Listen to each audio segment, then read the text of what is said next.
Leo 14 Pappi ഉപയോഗിക്കുന്ന pectoral കുരിശ് ഏറെ പ്രത്യേകതകൾ നിറഞ്ഞതാണ്.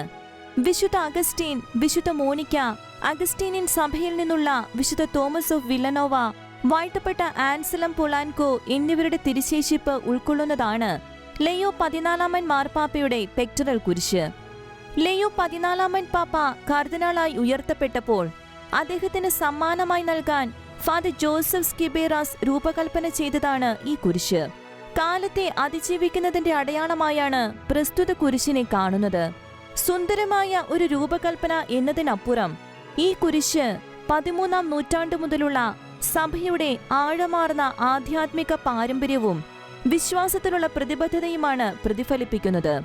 ലിയോ 14 പാപ്പ ഈ കുരിശ് അണിയുന്നതിലൂടെ തന്റെ അഗസ്റ്റീനിയൻ വേരുകളും ആത്മീയമായ പ്രേഷിത പ്രവർത്തനവും നിരന്തരം ഓർക്കുന്നതിനും ഇടയാകുന്നു.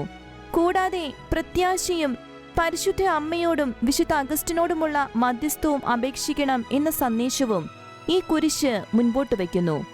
സഭയുടെയും ലോകത്തിന്റെയും ശ്രദ്ധാകേന്ദ്രമായി ലിയോ 14 പാപ്പ ഉയർത്തപ്പെടുമ്പോൾ വിശുദ്ധ അഗസ്റ്റിനെയും അദ്ദേഹത്തിന്റെ വിശുദ്ധരായ കൂട്ടാളികളെയും എന്നും ഹൃദയത്തോട് ചേർത്ത് നിർത്താനാണ് ലിയോ 14 പാപ്പ ആഗ്രഹിക്കുന്നത്. അതുപോലെ ലിയോ 14 പാപ്പയുടെ എംബ്ലത്തിനും ഏറെ പ്രത്യേകതകളുണ്ട്. അഗസ്റ്റീനിയൻ ഓർഡർ എംബ്ലമാണ് അദ്ദേഹം തിരഞ്ഞെടുത്തിരിക്കുന്നത്. ഒരു മെത്രാൻ കാർദിനാൾ ആകുമ്പോൾ സ്വീകരിക്കുന്ന അതേ എംബ്ലം തന്നെ മാർപ്പാപ്പയാകുമ്പോഴും ഉപയോഗിക്കുകയോ മാറ്റങ്ങൾ വരുത്തുകയോ ചെയ്യാവുന്നതാണ്.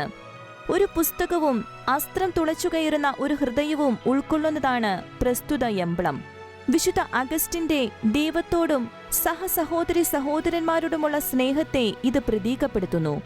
ദൈവത്തെ അറിയാനും ദിവ്യസ്നേഹം അനുഭവിക്കുവാനുമുള്ള ആഗ്രഹത്തെയും ദൈവവചനത്തെയും വെളിച്ചത്തിന്റെയും സത്യത്തിന്റെയും ഉറവിടത്തെയും ജ്ഞാനത്തിനായുള്ള അന്വേഷണത്തെയും പുസ്തകം സൂചിപ്പിക്കുന്നു.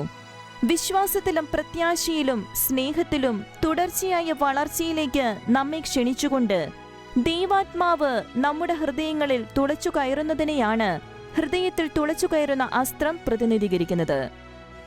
Church desk, Shekinah news.